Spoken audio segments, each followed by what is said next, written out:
The exhibition hall buzzed with hundreds of voices speaking in dozens of languages. Rita Okoye walked past display cases filled with specimens that could kill most species in the galaxy just by existing near them. She loved conferences like this. Real science happening in real time, with real consequences. That a four-armed researcher from Vermilion Prime nearly knocked her over while backing away from a floating crystal that pulsed with bioelectric energy. Rita steadied herself and smiled at the panicked scientist. "First time at the Xenobiology Summit?" she asked. The alien's faceplates shifted to show embarrassment. "That obvious? I am Kvilox. I study microbiology. Very small things. Very safe things.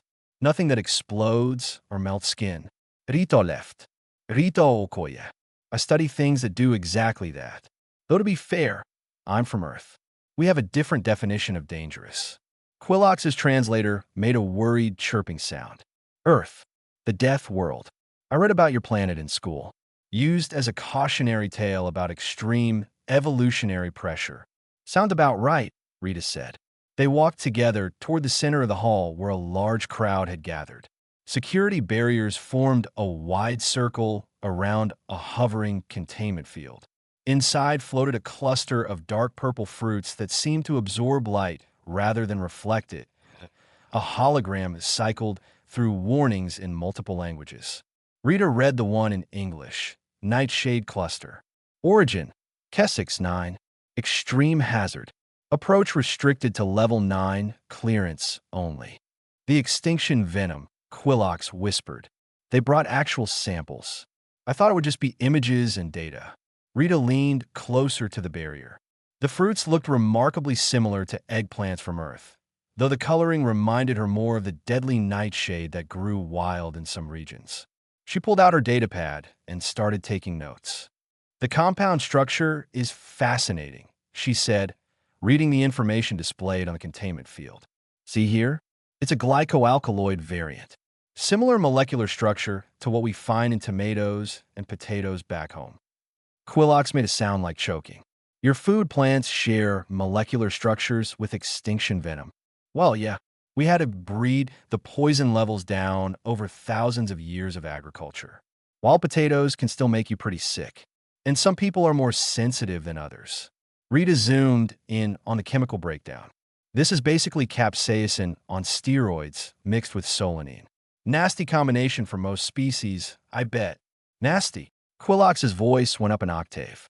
"It causes cellular cascade failure in 99.9% of tested species. One drop of juice on your skin, and your cells literally forget how to be cells." They tested it on tissue samples from 400 different species. Only 3 survived initial contact, and those 3 died within hours from secondary effects. Rita nodded, still reading. "The mechanism is interesting, though. It's not actually a venom in the traditional sense. It's more like an aggressive enzyme that disrupts sodium-potassium pumps at the cellular level. Humans have pretty robust pump systems because of our omnivore background. We eat all kinds of chemical compounds that other species can't process." A tall alien with crystalline skin structure approached the barrier from the other side. She wore the badge of a summit organizer and looked worried. "All delegates, please maintain minimum safe distance from the nightshade display," she announced. "We are experiencing minor power fluctuations in this sector. Nothing to be concerned about, but protocol requires additional caution with Class 5 hazards." The crowd murmured nervously. Several aliens backed away further. Rita stayed where she was, still fascinated by the chemical data. "You should move back," Quilox urged, tugging gently at her sleeve. "Power fluctuations mean containment field instability. The redundancy systems would kick in long before actual breach," Rita said. "They probably have 7 backup generators just for this one display." As if the universe wanted to prove her wrong, the lights dimmed. The containment field flickered once, twice, then stabilized, but with a noticeably weaker shimmer. Alarms began to chirp throughout the hall. Not full emergency sirens, just warning tones. The crowd started moving toward the exits in a somewhat organized panic. Rita heard a soft thump near her feet. She looked down. One of the nightshade fruits had somehow rolled out during the flicker. It sat on the polished floor about 10 centimeters from her boot, dark and innocent looking. Quillock saw it at the same time. His forearms went rigid. Don't move. The warning came too late. Rita's scientific curiosity had already kicked in. She crouched down and picked up the fruit with her bare hand. It felt slightly warm and had a texture like smooth leather. By the void, what are you doing? Quillock's voice hit a pitch Rita didn't think was physically possible. The remaining crowd froze. Everyone stared at the human holding certain death in her palm. Rita turned the fruit over, examining it closely. The skin had a subtle pattern, almost like very fine scales. She lifted it to her nose and sniffed. Huh, she said. Smells like a pepper crossed with an eggplant. Maybe a hint of that bitter alkaloid scent you get from raw potatoes. Someone in the crowd fainted. Rita heard the thud, but didn't look away from the fruit. Emergency medical teams were probably already on their way. Standard protocol for biohazard exposure. Quillox reached out with one arm, but stopped halfway, afraid to get closer. Rita, please, put it down very slowly. Your skin is absorbing the compounds right now. We need to get you to medical immediately. You have maybe 5 minutes before the cascade begins. Rita looked at him, then at the fruit, then back at him. A small smile crossed her face. The same smile she had when she explained to concerned relatives that yes, she was going to work with alien organisms that could theoretically kill her, and yes, she understood the risks, and no, she wasn't crazy. You know what? She said. For science. She took a bite. The fruit crunched between her teeth. Juice ran down her chin. The flavor hit her tongue like a mixture of bell pepper and something earthier with a building heat that reminded her of Scotch bonnet peppers from home.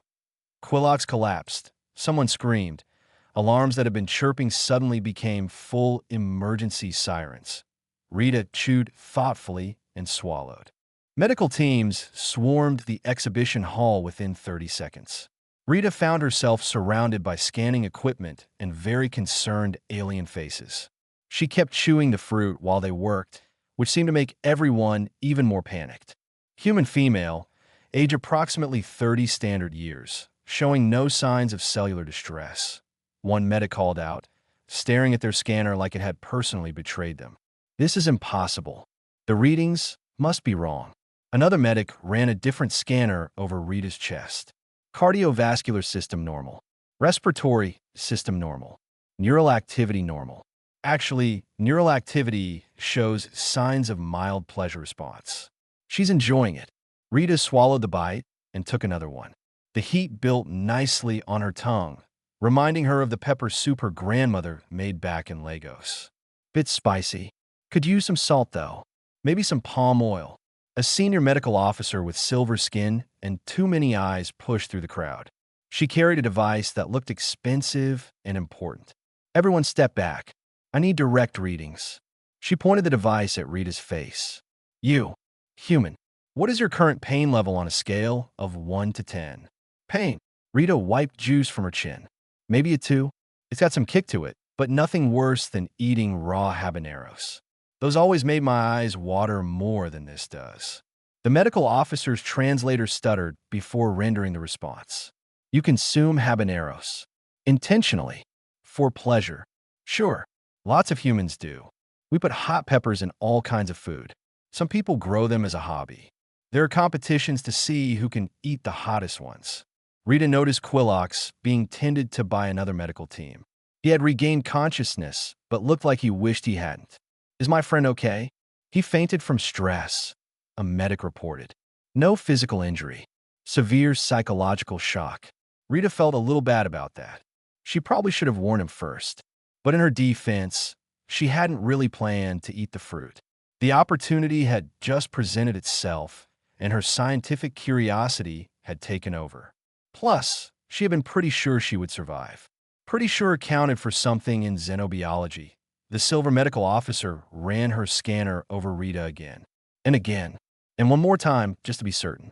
Your cellular structure is completely stable. The glycoalkaloids are being processed through your digestive system as though they were normal food compounds.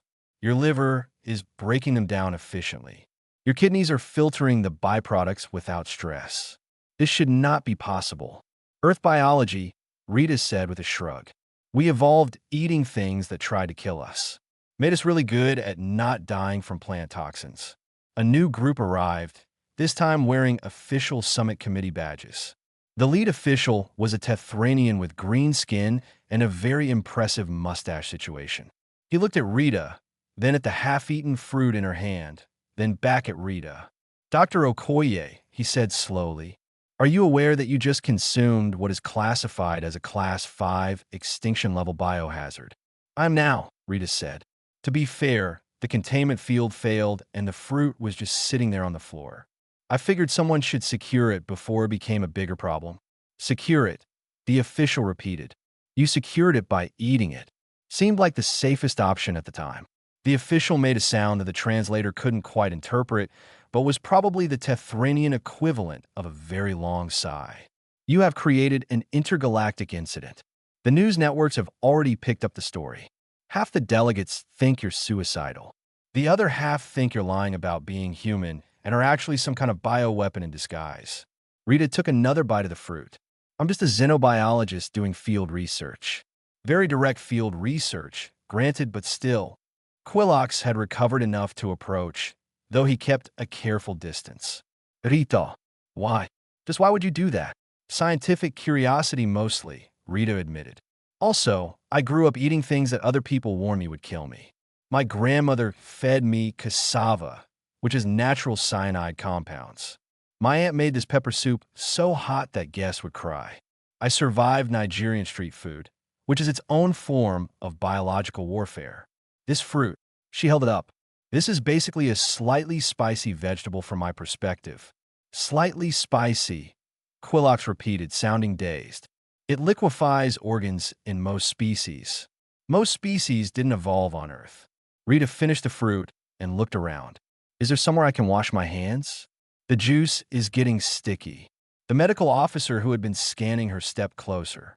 Dr. Okoye, I need to ask you several important questions for my medical report. First, do you have any discomfort in your digestive tract? Any burning sensation? Cramping? Nausea? Nope. Little bit of warmth in my stomach, but that's normal after eating peppers. Second question. Are you experiencing any dizziness, confusion, or visual distortions? Everything looks fine. Actually, I feel pretty good. Might be the endorphin rush. Spicy food does that sometimes. The medical officer made notes on her datapad. Third question, and please answer honestly. Are you insane? Rita left. Probably a little bit, or I wouldn't work in xenobiology, but no more insane than usual. The official with the impressive mustache spoke again. Dr. Okoye, I am officially informing you that you are required to remain in the medical bay for observation for the next 48 hours. We need to monitor any delayed reactions. Can I get something to eat? I'm actually pretty hungry now. That fruit was small. You want to eat more food after nearly dying? Quilox asked. I didn't nearly die. I had a snack. There's a difference. Rita let the medical team lead her toward the medical bay. Also, can someone save the rest of those nightshade fruits? I want to run proper analysis. Maybe figure out if they're edible for any other species after processing. Could be a useful food source. The crowd parted as she walked through, everyone staring at the human who had just eaten death and asked for seconds. Rita waved at them cheerfully. This was already the best conference she had ever attended, and it was only day one up behind her. She heard the official talking to his fellow committee members. We need to completely revise our understanding of human biology, and possibly our entire classification system for toxic substances. Rita smiled. Science was fun. The medical bay had become Rita's temporary prison/laboratory. Monitors tracked every possible biological function while she sat on examination table eating a sandwich she had convinced someone to bring her.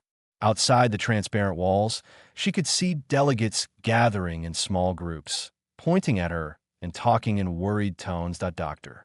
Haven, the chief medical officer, studied Rita's test results for the 15th time. He was crystalline, which meant his body was partially transparent, and she could actually watch his confusion manifesting as color shifts in his internal structures. Your cellular regeneration is accelerating, he said, pointing at a screen. The glycoalkaloid compounds should be destroying your cell membranes. Instead, your cells are treating the toxins like nutrients and using them to boost metabolic functions. How? Rita swallowed a bite of sandwich. Evolutionary adaptation. Earth has really high biodiversity, which means really high chemical diversity. Humans evolved as omnivores in an environment where almost everything was either poisonous or trying to poison us. We had to develop robust detoxification systems, or die out. But this level of resistance is unprecedented, Haven insisted. Even other Death World species show severe reactions to nightshade compounds. Different Death Worlds, different survival strategies, Rita explained. She had given this lecture before, usually to concerned relatives who wondered why she chose such a dangerous career. Earth didn't produce the strongest or fastest species. It produced the most adaptable ones. We can eat almost anything organic and extract some kind of nutrition from it. That's our evolutionary advantage. Quillox entered the medical bay carrying a datapad and looking less traumatized than before. Rita, the galactic news networks are calling you the Death World Demon. There are betting pools on whether you'll survive the next 24 hours. How are the odds? Rita asked. Heavily against survival. Nobody believes you're actually fine. He paused. Are you actually fine? I'm great. Bit bored, honestly. She gestured at the monitors. All my readings are normal. Better than normal. Actually, I think the fruit had some vitamins my diet was lacking. Haven't made a frustrated sound. Vitamins. She calls Extinction Venom vitamins. A commotion outside the medical bay made everyone turn. A group of military officials in various uniforms were demanding entry. The lead officer wore the insignia of the Corvin Empire, a major galactic military power. Let them in, Rita said. This should be interesting. The military group entered with the kind of swagger that suggested they were used to getting what they wanted. The Corvin officer, a tall being with scales and 3 eyes, looked at Rita like she was a fascinating weapon. Dr. Okoye, he said, I'm Commander Brell. I need to understand your immunity capabilities. Specifically, I need to know if this resistance can be replicated or weaponized. Rita set down her sandwich. Commander, with respect, I'm not immune to anything. I'm resistant to certain compounds because of my evolutionary background. And no, it can't be weaponized. Biology doesn't work that way. Everything can be weaponized with the right application, Brell said. If humans can consume substances that kill other species, that provides significant tactical advantages. Or, Rita countered, it just means humans evolved on a particularly hostile planet and adapted accordingly. Other species have different advantages. Some can survive vacuum exposure. Some can process radiation. Some can regenerate limbs. We all evolved to survive our home environments. Another military officer spoke up, this one from a species Rita didn't recognize. But surely you understand the strategic implications. If humans can infiltrate areas contaminated with biological weapons that would kill other species, stop. Rita stood up, and several monitors beeped as her heart rate increased with annoyance. I'm a scientist, not a weapon. And humans aren't immune to biological weapons. We're just resistant to some plant-based toxins because our ancestors ate everything they could find, and the ones who survived had kids. That's it. That's the whole story. Quillox moved closer to Rita, which she appreciated. Dr. Okoye is right. This isn't immunity, it's selective resistance. Human biology has different vulnerabilities. Show them your medical file.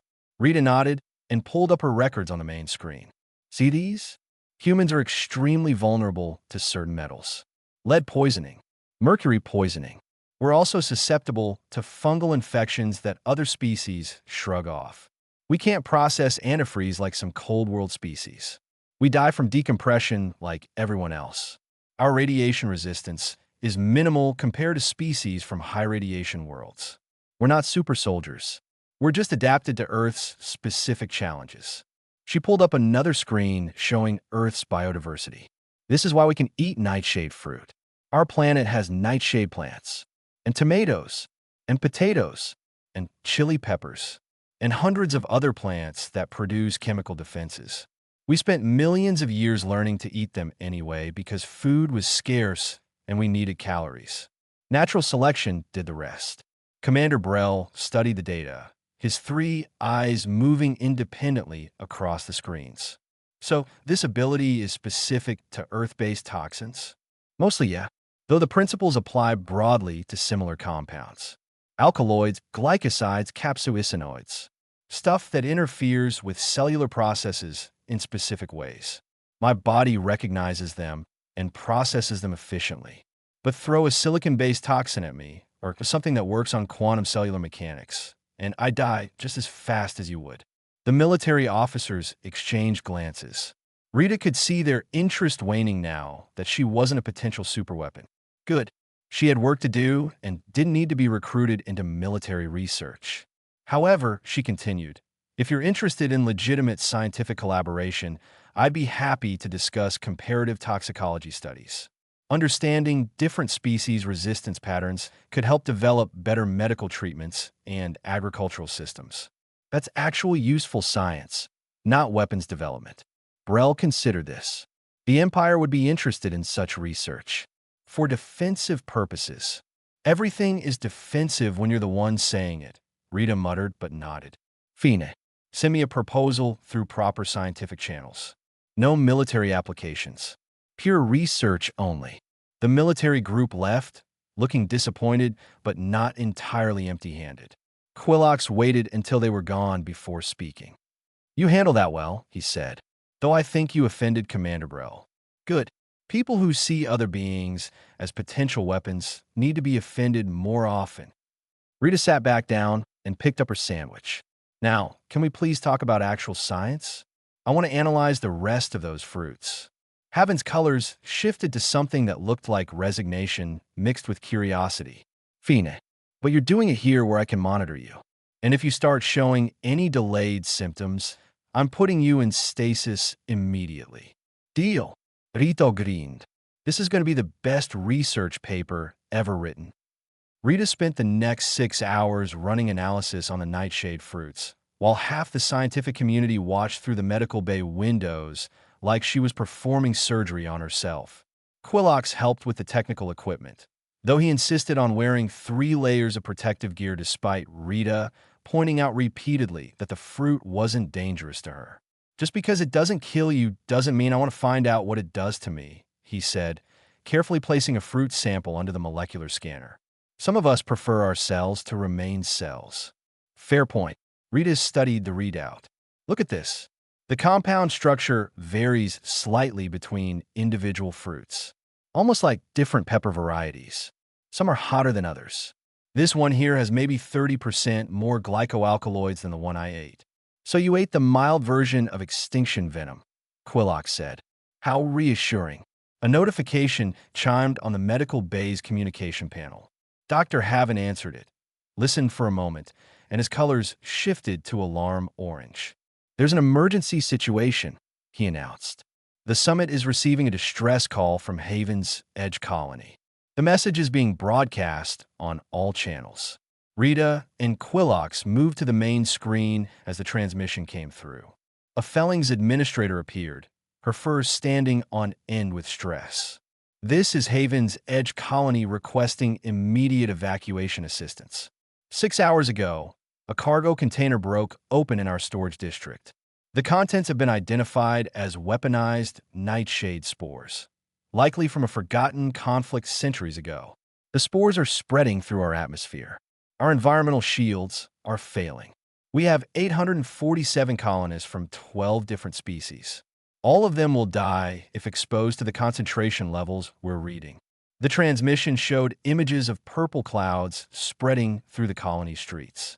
People were crowded into sealed buildings, but the seals weren't designed for this kind of toxin. They were buying time, not safety. Evacuation ships are 3 days away, the administrator continued. Our shields will fail in approximately 6 hours. We need immediate assistance, or we're looking at complete colony loss. The transmission ended. The medical bay fell silent. Rita looked at the nightshade fruit in her hand, then at the purple clouds in the transmission, then at Quillox. I need to go there, she said. What? No. Absolutely not. Quilox waved all four arms in a universal gesture of rejection. That's suicide. Not for me, it isn't. Rita turned to Haven. Doc, my biology can handle nightshade compounds. You've proven that with 40 different tests. I could work in that environment without dying. Haven's colors shifted through several conflicting emotions. Even if you survive the toxin exposure, what could you possibly do to help? You're not an engineer. You can't repair environmental shields. No, but I understand toxin. I can work outside where everyone else would die. I can install equipment, set up filtration systems, do whatever needs doing while protected by my own biology. She pulled up Haven's Edge Colony data on a screen. Look at their setup. They have industrial filtration equipment and storage. It's designed for standard atmospheric processing, but with modifications, it could filter nightshade compounds. Someone just needs to go outside and install it. In an atmosphere filled with extinction venom, Quilox added. Have you considered that maybe this isn't your problem to solve? Rita looked at him. 847 people are going to die. That makes it everyone's problem. And I'm the only person at this summit who can breathe that air and live. A new voice spoke from the doorway. Commander Brell had returned, this time with a much smaller group. Dr. Okoye, the Corvin Empire has a fast courier ship that could reach Haven's Edge in 90 minutes. If you're serious about this rescue attempt, we can provide transportation. Why would you help? Rita asked, suspicious. Because if you succeed, it proves that Death World adaptations have practical humanitarian applications. That's the kind of research the Empire actually needs. Defensive capabilities that save lives. Brell's three eyes focused on her. Also, saving 800 colonists generates significant political goodwill. I'm not going to pretend this is pure altruism. Rita considered this. Military transport with political motivations versus watching hundreds of people die because she was too cautious. Not a difficult choice. I'm going, she said. Quilox, I need you to come too. Someone has to monitor my vitals and handle the technical side while I do the heavy lifting outside. You want me to fly into a death cloud with you? Quilox's translator made several sounds that didn't translate. Why do I keep agreeing to things involving you? Because you're a good person and excellent scientist, Rita said. Also because you're curious. I can see it. You want to see if this actually works. Quilox's face plates arranged themselves into what might have been resignation. I hate that you're right. I do want to see it. For science. For science. Rita agreed. 30 minutes later, they were aboard a Corvin courier ship accelerating toward Haven's Edge. Rita used the travel time to study the colony's infrastructure plans and design a filtration network. The math was relatively simple once she understood the compound structure. Nightshade spores behaved predictably under certain conditions. Create the right filtration barriers, establish proper airflow, and the colonists could survive in sealed zones while the spores naturally broke down over time. The hard part would be installing everything while breathing air that would liquefy the organs of anyone else. Are you scared? Quilox asked as they approached the colony. Rita looked out at the purple-hazed planet below. Terrified, but that's normal. Fear means you understand the stakes. You just can't let it stop you from doing what needs doing. Very philosophical for someone about to walk into extinction venom clouds. I grew up in Lagos, Rita said. Between the traffic and the street food, I've been training for dangerous situations my whole life. The ship began its descent. Below them, Haven's Edge Colony waited, surrounded by spreading purple death. Rita pulled on a standard environmental suit, not for protection against the toxin, but for temperature control and communication equipment. Ready? Brell asked from the pilot station. Rita checked her equipment one last time. Filtration units were loaded in the cargo bay. Installation tools were prepared. Quilox had enough medical monitoring equipment to track every cell in her body. Ready, she confirmed. Let's go save some people. The ship dropped through the purple clouds toward the dying colony below. The courier ship landed in the colony's central plaza, right in the middle of the purple haze. Through the viewport, Rita could see the spore clouds moving like slow water, heavier than normal air. They collected in corners and low areas, spreading with patient inevitability. Environmental readings confirm lethal concentrations, Brell announced from the pilot station. Exposure would kill 99% of galactic species within 2 minutes. The remaining 1% would die within 10. Good thing I'm in the 0% category, Rita said, checking her suit seals. The suit wasn't for toxin protection, but she still needed temperature control. Haven's edge ran cold compared to Earth standard. Quillox, you have the monitoring station set up? Everything's online. Quillox confirmed from his position at the medical console. I can track your vitals in real time. If anything starts going wrong, I'll know before you do. Rita moved to the cargo bay where the filtration units waited. She had spent the flight designing a network that would create safe zones throughout the colony, install units at strategic points, establish airflow corridors, and the colonists could move between buildings safely while the spore concentration decreased naturally over time. First installation point is the Colony Medical Center, she said, loading a filtration unit onto a transport cart. They have the most vulnerable population there. Kids, elderly, people with existing health conditions. The medical center is 3 blocks north, Brell said. Visibility in the spore cloud is approximately 20 meters. I'm uploading waypoint data to your suit's navigation system. Rita activated the cargo bay door. Purple mist rolled in immediately, thick and somehow alive-looking in the artificial light. She pushed the cart down the ramp and into the cloud. The spores felt like walking through very fine powder. They stuck to her suit, coating the surface in seconds.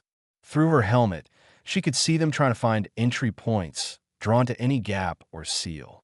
They weren't intelligent, but they were persistent. She reached up and unsealed her helmet.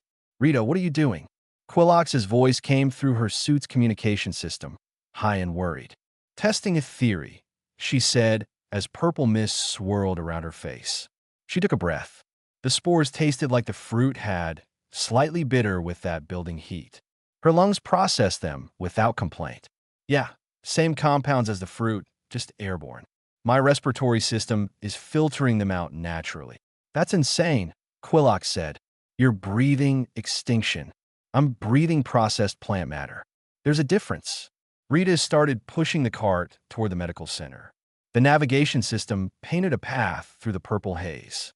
How are my vitals? Completely normal. Better than normal. Your oxygen intake is actually more efficient than baseline. The spores might be reacting with your lung tissue in a way that enhances gas exchange. Interesting. Rita made a mental note to study that later. For now, she had work to do. The medical center appeared through the haze like a ghost ship. Lights blazed inside the seal building. Rita could see faces pressed against the windows, watching the crazy human walk through certain death. She waved. Several people waved back, looking confused. Installing the first filtration unit took 40 minutes. The unit was designed for standard atmosphere processing, but Rita had modified the filter arrays to specifically target nightshade compounds. She connected it to the building's existing ventilation system and powered it up. Purple haze began flowing into the unit's intake vents. Clean air flowed out. The math worked. The science worked. The colonists inside would be able to breathe safely. First unit operational, Rita reported. Moving to location 2. Your core temperature is elevated, Quillox noted. Are you experiencing any discomfort? It's warm in this suit. The spore concentration is pretty thick here. Rita checked her navigation system. The next installation point was the residential tower where most of the colonists were sheltering. Temperature aside, I feel fine. Actually kind of energized. Might be an adrenaline response. She pushed the cart through the purple streets. Abandoned vehicles sat like monuments. Discarded belongings marked where people had run for shelter. The colony had been thriving 6 hours ago. Now, it was a ghost town wrapped in poison. The residential tower installation took longer because the building's ventilation system was more complex. Rita worked carefully, double-checking every connection. 847 lives depended on her getting this right. Halfway through the installation, her suit's temperature control system failed.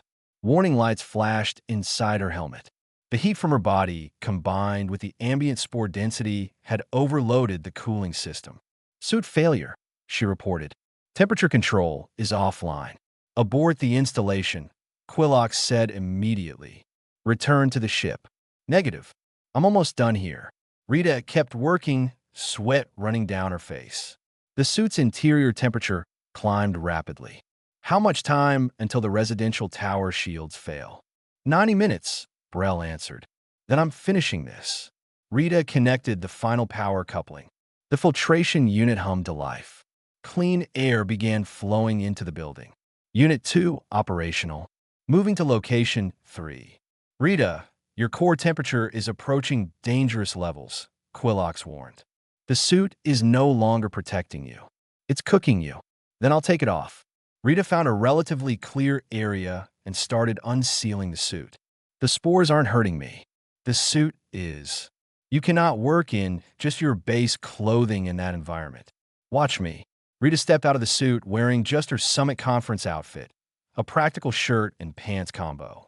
Purple spores immediately coated her exposed skin. She took a deep breath of unfiltered air and felt that familiar spicy heat in her lungs. Much better. Okay, locations 3 and 4 are both in the education district. I can install those simultaneously if I work fast. She loaded the cart with both units and started running. The spores parted around her moving form, swirling in her wake. Her skin tingled where they touched her, like tiny warm pinpricks, but nothing worse than walking through tall grass on a summer day. The education district held 2 schools and a childcare facility. Getting those buildings safe was the priority. Rita worked faster now, her hands sure and steady despite the bizarre environment. Install the unit, connect to ventilation, power up, verify airflow. Repeat. Unit 3 operational. Starting Unit 4. Your vital signs are stable, Quillox reported, sounding amazed. The spore exposure is having no negative effects. Minor inflammation in the respiratory tract, but well within normal parameters. Your body is treating this like a mild environmental irritant. Because that's what it is, Rita said, connecting cables. To me, anyway. To everyone else, it's death. But to me, it's just spicy air. She finished the 4th installation as the sun began setting over Haven's edge. Purple clouds turned darker, almost black in the failing light. Rita stood in the center of the education district, covered in spores and sweat, and allowed herself a moment of satisfaction. Point 4 filtration units operational. The colony's most critical buildings were protected. The colonists could survive now. Then her suit's communication system crackled with alarm. Rita, get to cover now, Quillox shouted. One of the cargo containers just ruptured. Massive spore release incoming. Rita looked up and saw a wall of purple darkness rolling toward her position, thick as storm clouds and twice as fast. The wave of concentrated spores hit Rita like walking into a solid wall. Purple darkness enveloped her completely, so thick she couldn't see her own hands. The spore density was hundreds of times higher than the ambient cloud. She felt them coating her skin, flooding into her lungs with every breath. Rita, respond. Quillox's voice came through the discarded suit's communication system, tinny and distant. Rita tried to answer but couldn't speak. The spores filled her mouth, her throat, her entire respiratory system. For the first time since eating the fruit, she felt actual discomfort. Not pain exactly, more like breathing an extremely hot pepper powder during her grandmother's cooking sessions. Intense but survivable. She dropped to her knees and focused on breathing slowly. In through the nose, processing the compounds, out through the mouth. Her body knew how to handle this. Evolution had prepared her for exactly this situation, just with different plants on a different world. Vital signs are spiking, Quillox reported. Heart rate elevated. Respiratory inflammation increasing, but still within survivable parameters. She's processing the concentration. Rita's vision cleared slightly as her eyes adapted. The spores were so dense they had weight, pressing against her like deep water. She crawled forward, keeping low where the concentration was slightly less. The final filtration unit was still on the cart somewhere, behind her. She needed to install it in the administration building. 5 units total would give the colony enough safe zones to survive until evacuation ships arrived. Her hand found the cart's wheel. She pulled herself up and kept moving forward through the purple darkness. Every breath burned now, but her lungs continued functioning. Her cells continued processing. Her stubborn human biology refused to acknowledge that this should be impossible. She's still moving, Brell said over the communication line. Toward the administration building. How is she still moving? Death World Evolution, Quillox answered. Her species survived by being too stubborn to die when they should. Rita would have laughed if she could spare the breath. That was actually a pretty accurate description of humanity. She reached the administration building and started the installation process by feel, her hands remembering the sequence even when her eyes couldn't see clearly. The spore wave began to thin slightly as it spread across the colony. Rita's vision improved enough to see what she was doing. Her skin had turned slightly purple from spore absorption, making her look like she had the worst sunburn in history. Her lungs ached with each breath, but they kept breathing. Connect the filtration unit to the building's intake system. Secure the power coupling. Verify the flow rate. Power it on, the unit hummed to life. Clean air began flowing into the administration building. 5 for 5. All critical buildings protected. The colonists would survive. Rita sat down hard on the pavement and allowed herself to just breathe for a moment. The spore concentration was decreasing now, spreading thin across the colony. She could see stars above, purple hazed but visible. Beautiful. Rita, medical readings show significant inflammation throughout your respiratory system, Quillox said. You need to return to the ship immediately for treatment. In a minute, Rita managed to say, her voice rough. Just need to catch my breath. She watched the filtration units working, pulling poison from the air and converting it to harmless compounds. The science worked. The math worked. Sometimes the universe made sense. People began emerging from the buildings cautiously, testing the filtered air. A Felling's child pressed her face against a window, staring at the purple-skinned human sitting in the street. Rita vived. The child waved back, smiling. Evacuation ships are updating their arrival time, Brell reported. They'll be here in 30 hours. The colony will survive until then. Rita stood up slowly. Everything ached. Her lungs felt like she had run a marathon while breathing hot sauce. But she was alive, and so were 847 colonists. Not a bad day's work. The walk back to the ship took longer than expected. Her legs didn't want to cooperate properly. Quillox met her at the cargo bay, his protective gear making him look like a mobile laboratory. You're purple, he said. Yep, like completely purple. Your skin absorbed so many spores that you're literally dyed purple. Is it permanent? Rita asked. I have no idea. Nobody has ever survived this level of exposure before. Quillox guided her to the medical station. We need to flush your system and reduce the inflammation. You're going to be very uncomfortable for the next few days. Worth it, Rita said. She looked back at the colony through the viewport. People were moving between buildings now, using the safe corridors the filtration network provided. 847 people are worth some temporary discomfort. The return flight to Harmony, 7, took 3 hours.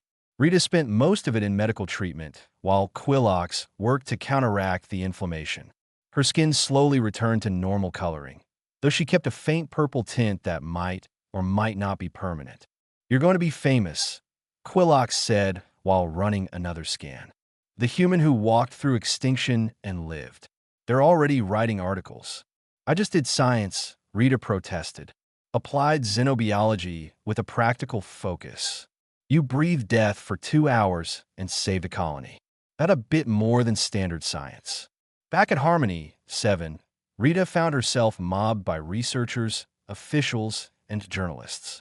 The Galactic Council wanted statements. The military wanted debriefings. The scientific community wanted every detail of her experience. She gave them all the same answer. This wasn't about human superiority or special abilities. It was about understanding that danger is relative. What kills one species might feed another. What seems impossible from one perspective might be perfectly logical from another. The Nightshade Cluster was officially reclassified from universal extinction threat to species-specific hazard. New protocols were established for testing substances across a wider range of species before declaring them universally dangerous. Rita and Quillox co-authored a paper titled Toxicity is Relative: Rethinking Galactic Safety Standards Through Death World Biology. It became required reading in xenobiology programs across the galaxy. 6 months later, Rita returned to Haven's Edge for the colony's recovery celebration. The filtration network still operated, now a permanent part of the infrastructure. Someone had painted a mural on the administration building showing a purple-skinned human installing equipment while spore clouds swirled around her. "They made you look heroic," Quillox observed. "I just did my job," Rita said. "But I appreciate the artistic interpretation." She kept one nightshade fruit in her office back on Earth, preserved in a stasis field.